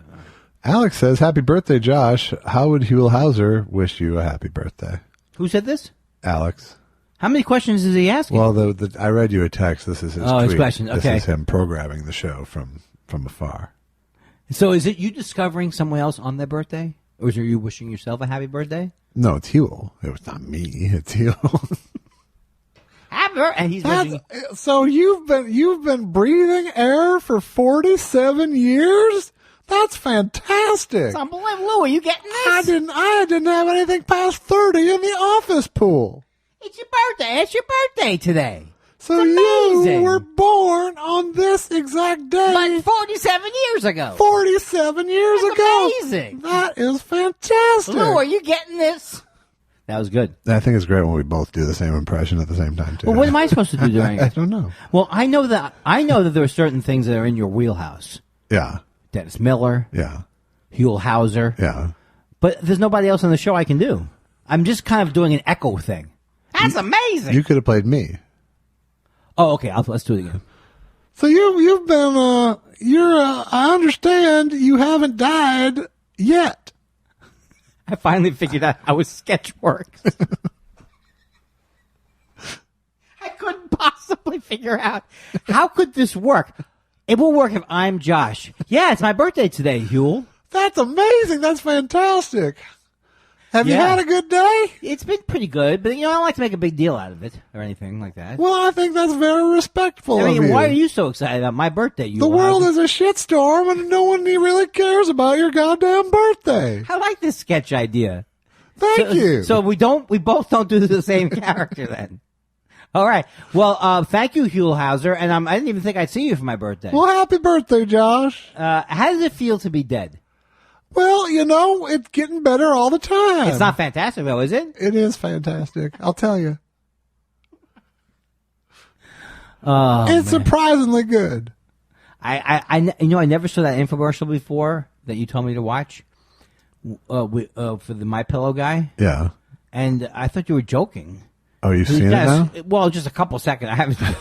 But he's got like a cross. He got the cross. The cross is always there. His shirt's buttoned up and his cross is on the outside. Is like the cross like flips out of his shirt like a Jesus ascot.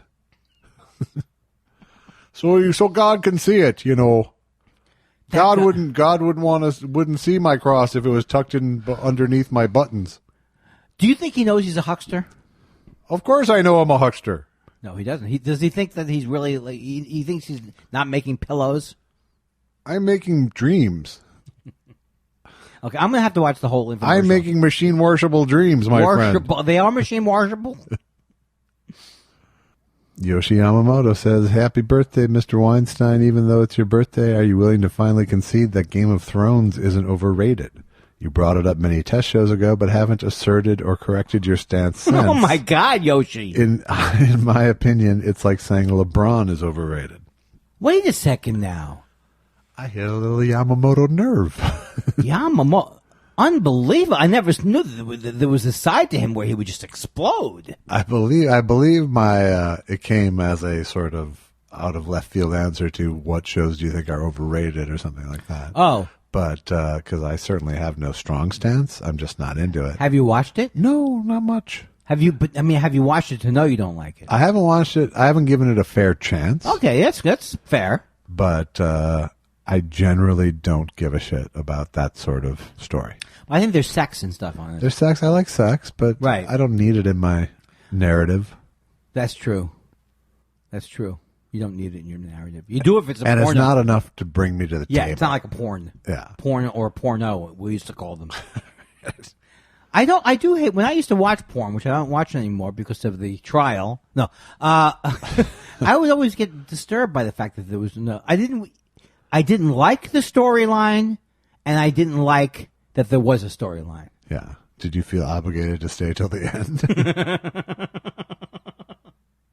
Well, it is fascinating to watch. Because I tend to do anthologize a single porn movie. No, what there seems to be in every porn that you know when it's time to stop. Yeah. Greg Kelly wants to know, what do you dip your French fries in? Ketchup, I do. I generally do ketchup, but I think the ideal is a Russian dressing. That is good. That is good. Now that you said that, it is like you have a hamburger that maybe has a Russian dressing, and you know something like that, kind of a thing. Now remember, you can't ask a question for 3 months. Then we're fucked. Kellyanne Conway West, you can only choose one. Trump gets impeached or Dennis Miller gets his own network talk show. What you say, cha-cha? What say you, cha-cha? Well, I can't really say that I want any. I'll go with the Dennis Miller show. It's either Trump gets impeached or you get to have Dennis Miller do a show, right? So I can make fun of him. Yeah. What would you? I'd rather have Trump impeached. I know I shouldn't answer it correctly. Well, you've answered it each way now, so your bases are covered. Yes, I'd prefer Trump to get impeached than Dennis Miller to get a show. Is this what they meant by flagging in the second hour? Is this what showbiz meant? No. No, but I mean, can I ask you a question? What is he saying is not up to snuff exactly? I mean, I don't see any difference. I don't see anything wrong with how I am now. It seems interesting to me. I could go on another hour like this, Josh. What's the problem with it? I'm ready to hear what the problem is. You can tell I'm ready to hear because I have that horrible look on my face. Because you're cupping both your ears and indicating. Lone Shark says, Josh, you would easily win the New Yorker caption contest. Would you consider entering? No, because I would think that I would easily win it, and then I wouldn't win it, and I'd be all like bitter, pissy, arrogant douchebag. I think it's a trap.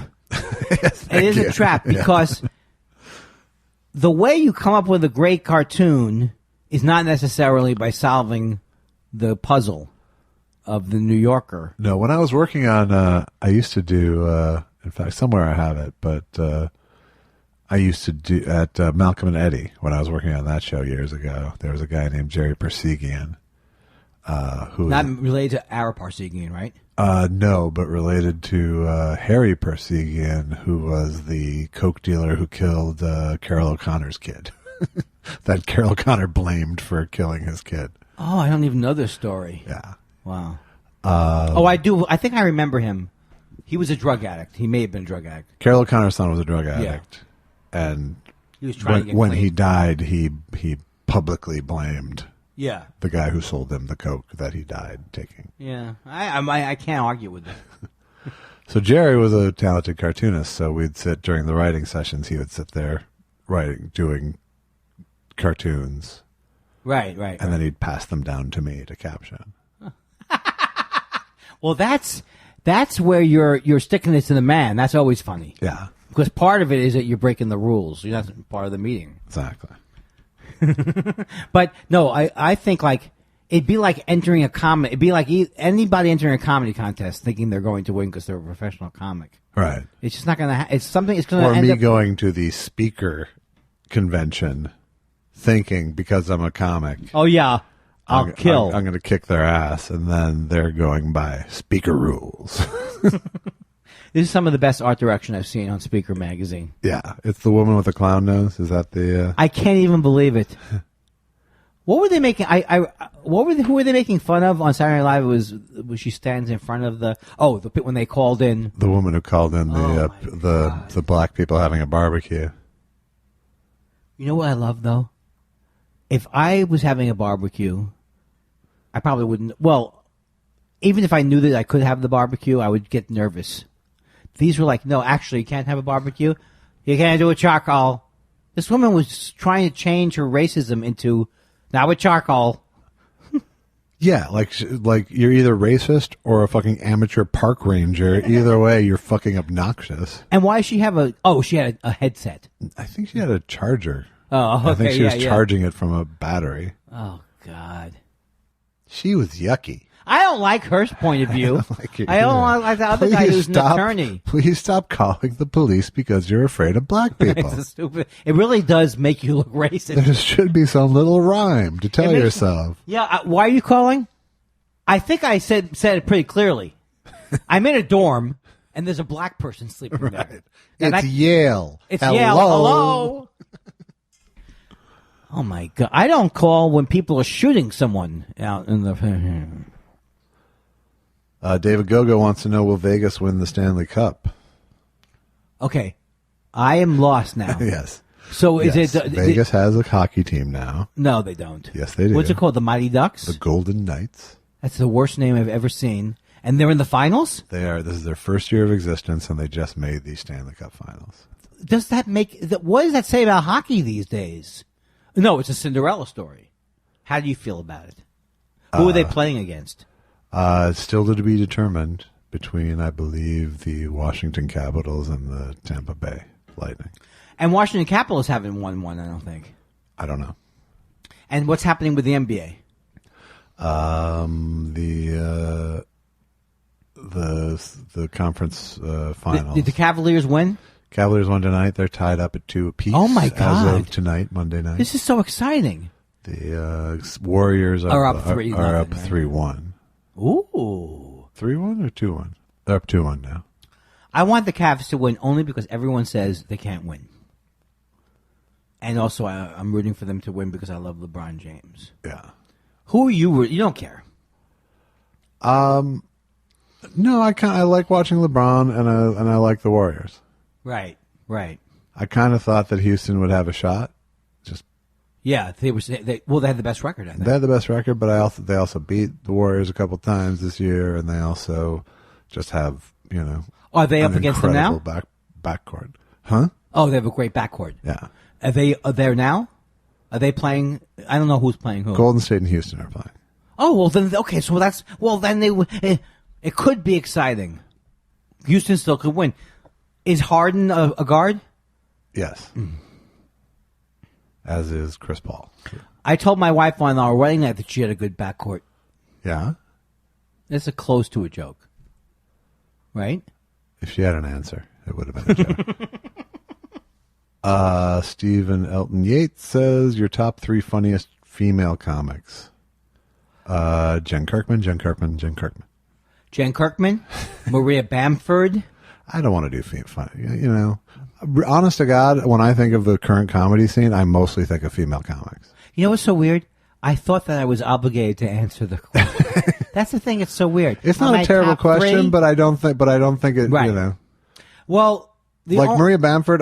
When I name my top comics, I name Maria Bamford. I never. Well, I was not going by women. Yeah. I would just take my normal list of favorite comics and tell you the women. But it is an interesting topic of conversation because people do. I do think they go, "Who do you?" Just as a curiosity question, they ask it. But in general, the question can veer towards the why would you split them up into different groups? Right. Yeah, and I just don't want to. I mean, I don't mean to bash Stephen Elton Yates for the question, but I don't want to perpetuate that question really either, because I do think that Phyllis Diller, right, Toadie Fields, Mom's Mabley, the amazing Mrs. Maisel, the marvelous Mrs. Maisel. Yes. Did you see that show? I still haven't. No. Oh. Why are we hesitating on to pull the trigger? Because it's a commitment, and so everything's so big. It's like, I'm in for 13 hours. Yeah, but it's better than watching politics like I watch. Yeah, it is, but that's like a passive thing. Really? Then why I'm jerking off while I watch the politics? Is that wrong? I said, look, Louis made it. That's why Louis made it. Right. So That's the way Louis made it. I like when I'm funny in spite of myself. I know I'm being obnoxious. Yeah. I know I'm just talking constantly. Right. But then 1 out of every 30 hits. Something goes, gak, gak, boom.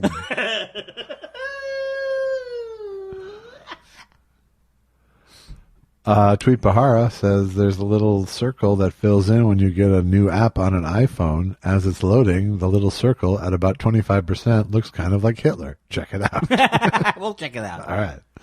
Fantastic tip. Perush, who posted on Twitter a clip from the concert for George that he spotted me in. Oh. We talked about that last week, and cool. Perush is our official Thought Spiral librarian. Now, how do you can really clearly tell it's you, and what are you doing? I mean, I can tell it's Are you me. going? You going like that? Woo, woo, woo, woo. You pumping the air? What are You're you doing? pantomiming me looking super cool right now? Yes. Are you singing along? At times I did, sure. Oh. I don't know if I am on camera. That would be a good thing to do one night, though, is to find out every scene you're in. Perush says, if Andy Kindler brought his phone, let's get a glimpse of that grocery list, baby. Do you have a grocery list? Yeah, All right. I do. You know, it's exciting. When you have a podcast like this, you go, maybe they'll run out of things to do. But you see, no, there's no way. Now, can you tell I'm back now? I'm back. You're back on track. I'm not. You're not. Do you judge? How much I'm not do you feeling judge? home free. I'll be honest with you. What's the topic I'm looking up? Your grocery list. Groceries. Okay, here we go. Okay. All right, here we go. Milk, drinks, meal bars. Now drinks. What's drinks? Well, that's a bad list then. Let's New go to a York- list New the way York it works. seltzer. What are you getting? I'll read this like Dennis Miller. I'm getting almonds, apple juice, babe, breakfast cereal, chips. I knew I was in the mood for chips today because of Eric Estrada shopping. Ice cream, meal bars, that was- milk, raspberries, Sobeys, trash bags, alcohol wipes, dishwasher detergent. It's exciting. That was good. That was sort of Foster Miller you were doing before. by the way. I just think I do bad impressions, so they fall somewhere in that. Political Dystopia says, indulge in a game of Would You Rather. Like our elections, it's essentially the lesser of two evils. Andy, Would I what? would you rather go on tour with Ricky Gervais for 6 weeks, paying huge sums of money, or give up smoking pot for 3 months? Oh my God, Wouldn't it be lying? Wouldn't I be going out? No, I can't go. It's not. That's a hypothetical that it's not going to happen. But I have to make it like it would happen. Yes. See, I couldn't think about it happening with the present context, and it would seem so uncomfortable. Well, but what if he did it? What if he books you so it will be uncomfortable? That's not beyond the realm. Right. I don't know if I like that. What's the other one? What's the alternative? Quit smoking pot for 3 months. Quit smoking pot. Okay. Because that's the time that I really need to figure out what's going on with me. If I'm crazy enough to take that gig. Right. See, I am so good. Why don't I get more improv work? Kenny Loggins III. Every time. Happy birthday to J. Elvis Weinstein. Here's hoping that the real Kenny Loggins dedicates a song to you tonight at whatever casino he's playing in Oklahoma. Even though you don't got money, I'm still in love with you, Joshy. And everything will bring a chain of birthdays. And in the morning when I rise with Josh Elvis Weinstein in my eyes and tell me everything is gonna be all right. I thought you stopped me, but you didn't. So No, that's the longest we've spent on me. I know. Back to Stephen Elton Yates. What's the funniest movie? Or top 3 funniest movies? He's into lists tonight. I don't think you could say 3, but I could say movies I love. Modern Romance might be my favorite comedy. Okay. What's your favorite? Or up there? Of the Albert Brooks movies, I don't think Modern Romance is my fave. Lost in America. Lost in America. Real life. Defending Your Life Oh, great. That's a great movie. is such a fully realized You're thing. right. You're right. You know, It's very subtle. All the movies have incredibly funny scenes in them, But real life falls apart the way both. It falls apart by its Design. design. Yeah. But that also seems like a result of it running out of shit. It seems like an ending to a sketch at the end. And Lost in America is super simple. That's why I go with there's only like 3 beats to it. Right. So once they go out on America, it's like a little bit. Yeah, it seems like there should be more beats than what actually happens. But Modern Romance, I think, is pretty perfect. Modern Romance is again, it's not enough to me. Oh, but I mean, again, hilarious scenes. But Defending Your Life kind of is the fully realized thing. Fast Times. Fast Times is a Great. funny movie. It's not in my pantheon of funny It's movies. in my pantheon, and not only in my pantheon. Occasionally, I've seen them in my pants. What the whole? Doctor Strangelove is one of those movies that I think is like both funny and brilliant, kind of all the way through. I always talk about Broadcast News as one of my favorite. Broadcast News, fantastic. What the hell? Oh, Woody Allen. Woody Allen movies. Growing Annie up, Hall, Manhattan. Annie Hall, Manhattan. I liked Crimes and Misdemeanors. Take the Money and Run was funny when I was a kid. Broadway Danny Rose. He's my favorite comedy director. Is he? I think.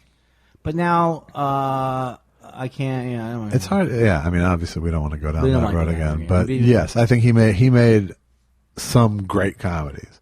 He's now made enough movies I really dislike to have sort of kind of taken his average down a bit for me. But he pioneered, along with other people, that genre of where the movie was about something and the comedy came out of the relationship, even though his early movies were mostly gags slapped together. Yeah, no, he started. I think his first 20 years of movie making is pretty great.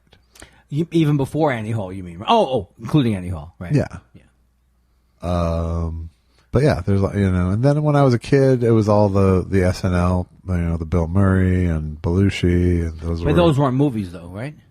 Yeah, like Stripes. I'm talking about like Stripes and movies like that. Oh yeah, Stripes I loved. Animal Ghostbusters House. I loved. Ghostbusters I loved as a kid. Animal House. The Monty Python movies. Which I wish I've only seen one. Really?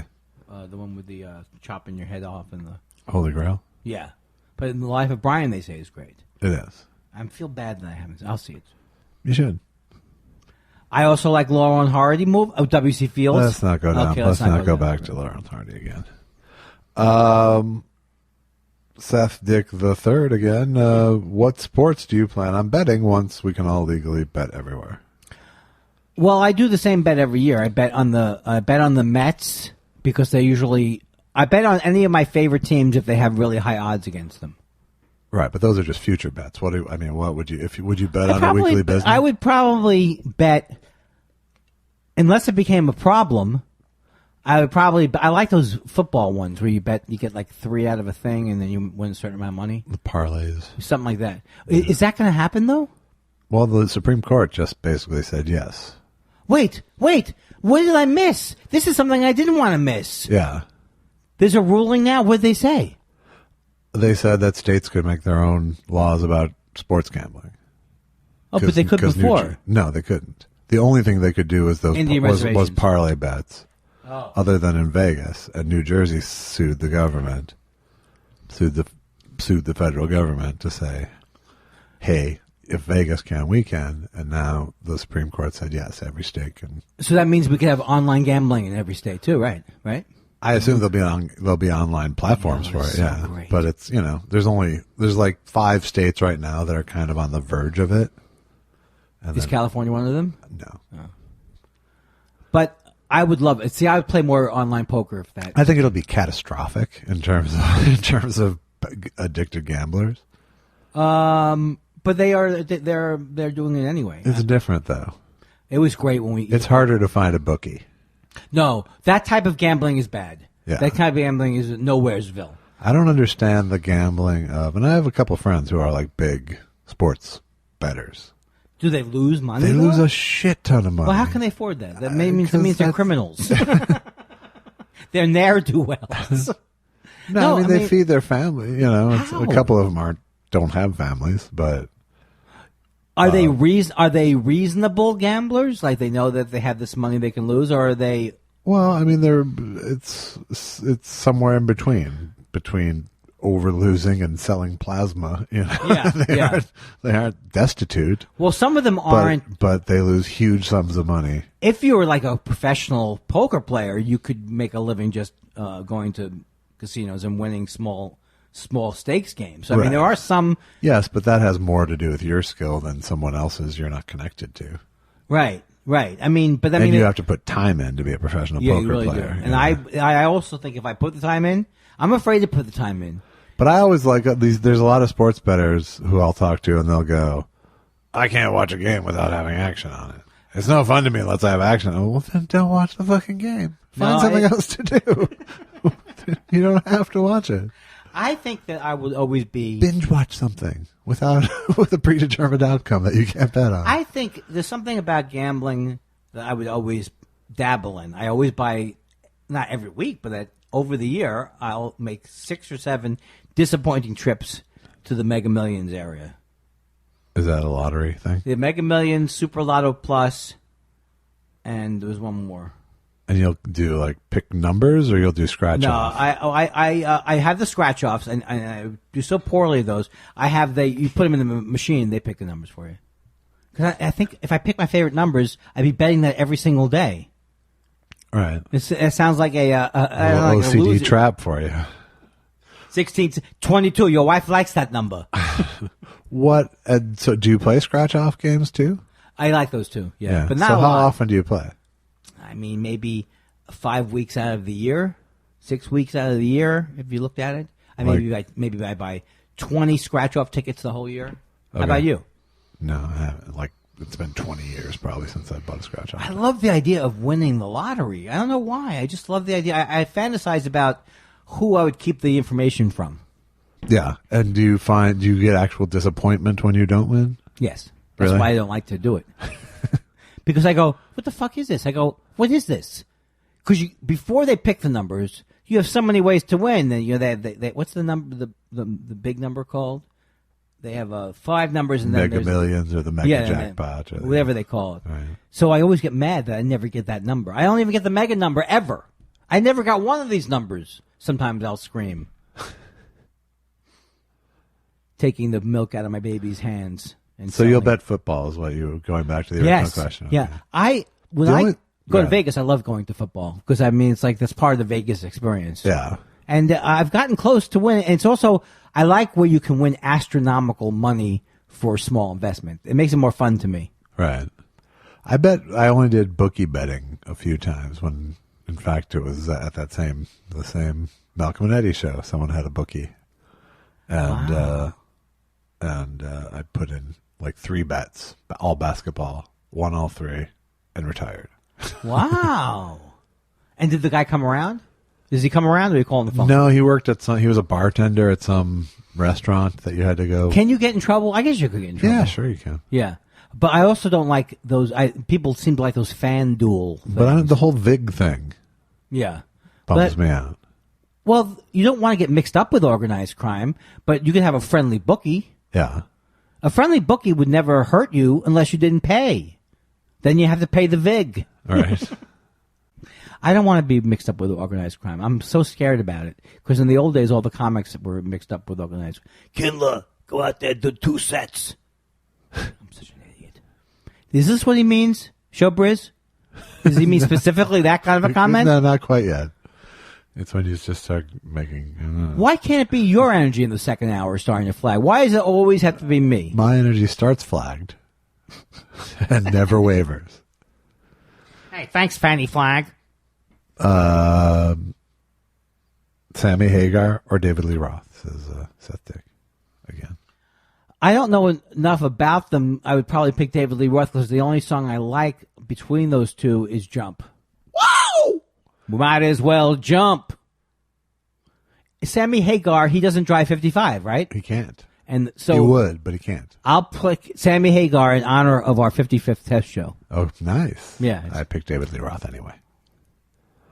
Crab People says, "Hey Josh, loved your movie. Did that experience make you want to see more of Asia?" Yes, it did, definitely. Is that her name? Get it? Like you're dating someone named Asia and you want to see more of her? Get it? Get it? No. It totally did. It actually made me want to see the places I went because I was so tunnel visioned. You mean you want to go back to Japan? I'd like to go back to Japan. I'd like to go back to Hong Kong. I don't know if I want to go back to Singapore so much, but I was so, tunnel visioned on what I actually had to shoot that I did I failed as a tourist in all of these places. Oh, that's interesting. But when you went to Japan, you weren't shooting something, were you? I was shooting all the time in Japan, yeah, because we were shooting rehearsals all during the week, and then, yeah. What were you shooting there? I was shooting the Michael Day-Bar movie. Oh, that's where you visited Japan. Yeah. And does he like Japan? He probably loves it, right? I don't know that he loves it, but they were beloved there. The band, Silverhead. That's the thing, too. I would settle for being huge in another country. I'll settle for that. I'm not asking for a lot. I just want to be the most famous person in Lithuania or something like that, or Liechtenstein. Yeah, keep getting smaller, maybe. Funnier. I don't want to get smaller. I'd rather get funnier. Like you could be like the funniest Jew in Vatican City. Hey! Who are you? The Pope? Oh, you are the Pope. You like to go out to the. This is my former manager used to open with this joke when he was a comic. Is the Pope here tonight? Oh, it's so hard to find an audience with the Pope. It's so hard to get an audience with the Pope. Oh, that's a funny line. Was he a good stand-up? Rick? I don't think so. Oh. Did he think that's so? Why he was a manager. Did he think he was a good stand-up? No. Okay. I apologize to him if he's listening to the... I doubt it. I don't even want... I really don't even mean the apology. Are there any... Tommy Barcanero wants to know, are there any comedians or celebrities who you think are great talk show guests, but whose work you otherwise don't enjoy? That is interesting because I would say that I have mixed feelings about Jon Stewart, but I prefer Jon Stewart when he's on talk shows and looser, when he would go on Letterman and stuff like that. Yeah.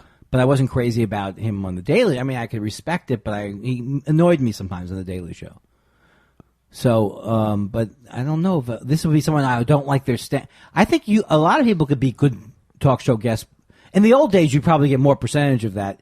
Because it seemed like sometimes I don't know what I'm saying. Well, then there was like in the old days there were people who were sort of like professional talk show guests. Yeah, like Tony Randall.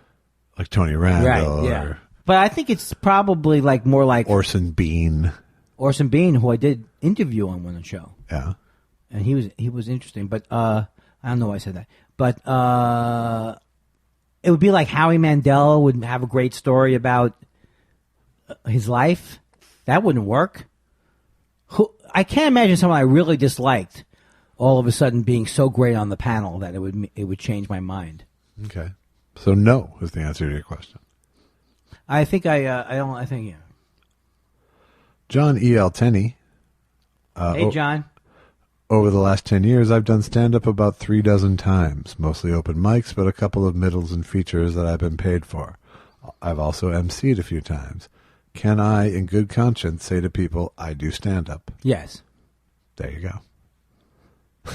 Yeah, that's enough. I mean, if you did it once in that time period, I'd say you're a stand-up the first time you go on stage, but for all intents and purposes, you sound more seasoned than someone who just did it once 20 years ago. Right.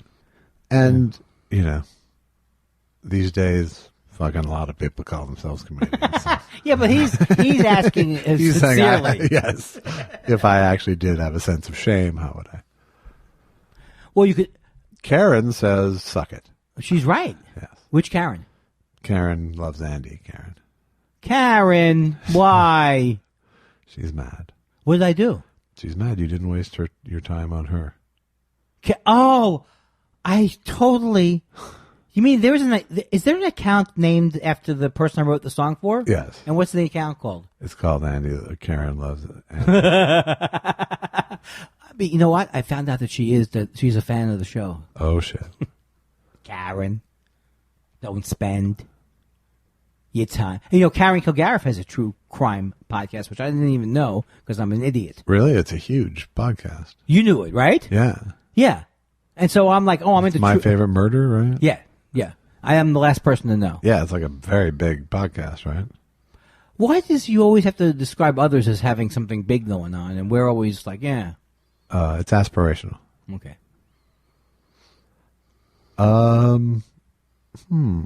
can't really find any more. I think there are more, but I can't. Well, you know what? I think that this show. How long have we done here? No. We've done enough time, and I think we're either. I think we're even outside the Alex zone. So yeah, Alex, tell me to my face next time, right? Let me get mad at him. he can't. He'll go. He doesn't return my texts. I finally did, but you see, here's the typical thing. I didn't realize that my texts that I hadn't returned his email. I know I mess up, but I'm trying to do better, Alex. And he was very proud of me for answering in 3 days. You're a victory machine. I'll tell you though, I'm going to talk more about therapy in the next couple of weeks because I do have things I can talk about, and I'm everyone's go-to. Is there anything you want to get off your chest this week? Well, just that, like hearing Ellen, I think it's called Forney, Forney, hearing her talk about, mood disorders, which are bipolar is a mood disorder. Uh-huh. You can see that not liking yourself is a universal, not just a universal thing, but it is the universal cause of so much of our distress. And just realizing it, I think, makes it better, But I didn't always used to think that. I didn't think I didn't like I didn't think that there was actually me hating myself at the root cause. Right. That's because you were busy hating others. Well, why do I let you set me up and then go, well, that's true. That is true. I would disguise it with being judgmental of others. But when you realize that sometimes it's very simple what's wrong with everybody. And the answer is very simple for everybody, although you can't have the answer all the time. The less you hate yourself, the less you put pressure on other people to do things that you hate about yourself. You know what I mean? Yeah. Like, I hate myself, and if I see any traits in other people, I'm going to run away from them. The truth is, we're not all the same, like we're all obnoxious like me, but we are all capable of that hate.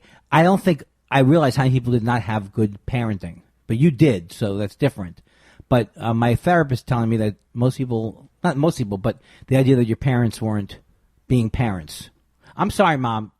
Tell her not to listen to this one. I love my mom. Yes, I think that's the first stop in the I have no sense of security raffle. Yeah. Yeah. Which was a metaphor all over the place, but yeah, because raffles don't have stops, is my point. Oh, I see. Well, mixed metaphors are great. That's what they do in the Real Housewives. Right. Like, I'm not going to jump over backwards, they've said once. Yeah. And what I didn't realize while talking to my therapist, she's like, you don't even realize if you're not there for your kids, there's nobody there. Like, there's a certain age, you have to be there all the time. Right. And engaging with them. No, yeah. People don't understand that the option is their kids start going, oh shit. Right. I can't count on anybody or anything. Yeah, and I don't blame my parents. I mostly blame them. But the idea that no one was there is the beginning of my problems. Do you mean literally physically absent, or do you mean emotionally absent? Well, they were physically there. That made it worse in a way. Yeah. Because if my parents had died at a young age, I'd have a reason why there were no parents. But it wasn't like as opposed to like a latchkey kid. And that's true. It's like true. They get divorced, and when we were allowed to be home alone, it seemed like the right age. But I don't remember my parents. I don't remember a lot of things that happened with them. So that means that I watched like Leave It to Beaver, hoping that my family would be like that. Like, do you feel like you had radically different experiences? Like each of your siblings had radically different experiences growing up? They did, but we all had problems with my parents the way they raised us. But different problems. Right. Yeah. Like they failed each of you in a different way. Well, I think, and this isn't unusual, the oldest got the brunt in my family. I think, most families. of the things that weren't positive about my parents. Right. But I, as the youngest, always thought I was, could be cute, and I thought I was spoiled. But it was no picnic, my friend. It's no picnic. It's no picnic growing up a Reformed Jew in Queens. I can only imagine. But I'm not going to be a parent, so but I kind of know that I wouldn't have been, based maybe on my, because I mean, it's like, it's so obvious some of the things that are wrong that people don't grow up with, but I never realized it before. I just thought, I'm alive. My mom could make me. She wouldn't even make. She wasn't even a sandwich. Was your mom a sandwich maker? See, now why did I want my mom to be a sandwich maker, but she wasn't. My mom would make me a sandwich. It wasn't it wasn't like automatic, you know. But I mean, my mom did work. You know, she went back to work when I went to like first or second grade, so there was a certain come home after school. Well, let's not make it about your mom and my mom. Let's not make it about my mom and her failures. I mean, my mom wasn't like she wasn't housewifey. Right, but she was she touchy feely? Was she warm? Was she Absolutely. engaging? Hugely warm, hugely engaging, hugely supportive. Expressed love, expressed support. You know, and that's the other thing too, is that even under those circumstances, people have problems. You don't have the same problems I have, but everyone has problems. Absolutely. No, my brother and I had a very different experience growing up. You know. Oh, he had a negative view of your parents too, or I don't think he had a negative view. He had a negative view of himself. He hated himself. Right. Growing up, which that wasn't my. I mean, I hated myself. I hated my weight growing up. That was my sort of central. You didn't sense his struggle when he was going through his struggle. I did sense his struggle. Yeah, no, and his struggle was apparent at times. Right. But I didn't have the same base emotions so that I could empathize with it entirely. Well, yeah, in many ways, because during the formidable years, you're not as aware. Yeah, I mean, very few children are capable of true empathy, you know.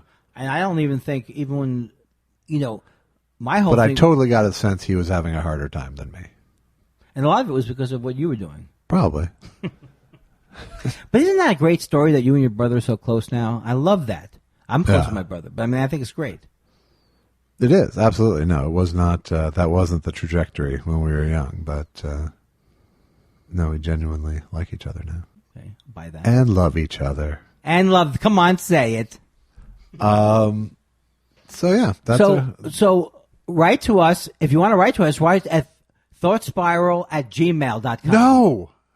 Learn It's it. not? Learn it. What is it? It's thoughtspiralshow@gmail.com. Thought_spiral show. Thoughtspiralshow@gmail.com. What idiot had Thought Spiral? Well, I guess you could. I don't know, but I bet he gets email. About our show? Yes. Oh, man.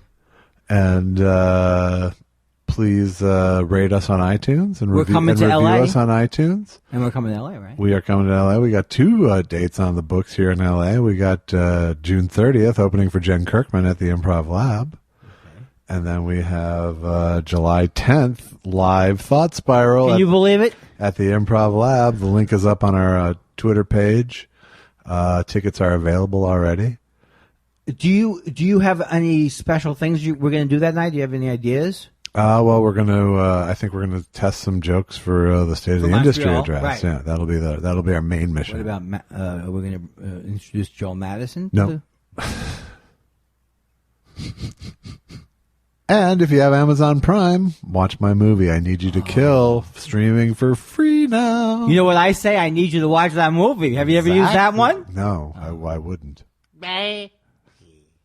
I just want to say to my fans, because there's a lot of people listening to the show who just listen for me, I just want to say I get it. I understand your problem. Is that the way that people break up? They go, can I talk to my fans for a second? Yes, I think it is. That's how Martin and Lewis. Martin and Lewis. I would think that Dean Martin had the patience of a saint, that he didn't kill him. That he didn't literally throttle him. It's, I understand why Andy would have problems with all the articles about the show being Josh. But I know that I'm the Jerry Lewis in this. I keep equation. telling people Andy's funny too, but I don't. But I just can't stop him from going right. Josh. More Josh. And speaking of Josh, since it's my birthday, I'm going to close tonight's show with my wife singing a song that's totally appropriate for the show. That we wrote together, mostly her. I just added a few lines. Did you just remember to do this now? Yes. Oh, beautiful. It's basically a song about OCD. I can't wait. I mean, I will wait. Wait for just a second. And we'll see you next week. We'll see you next week. We're not after this song. You're not going to see us on the other side. We're not coming back. On the other side, like Here's they say Allison on cable McLeod. TV. Here's Allison McLeod, my wife. I love you. I still love you. I love you more than Josh does. Happy birthday, Josh. Thanks, Andy. Do you feel there's something guiding you, like the rhythm in your soul? Something deep inside of you, you relinquish all control. In my fantasies, it's another place and time, 'cause the world I see leaves me shallow and unkind. As we drive tonight, we're going home. Hope we get there soon. Now the stars are dimmed by the city lights, and I'm worried about the moon. My obsession started boring me, like the ringing of a phone. Carrying on endlessly, like I don't get that I'm alone. Is there anywhere that I can run and hide from my empty nest, from my empty life? As we drive tonight, we're going home. Hope we get there soon. Now the stars are dimmed by the city lights, and I'm worried about the moon.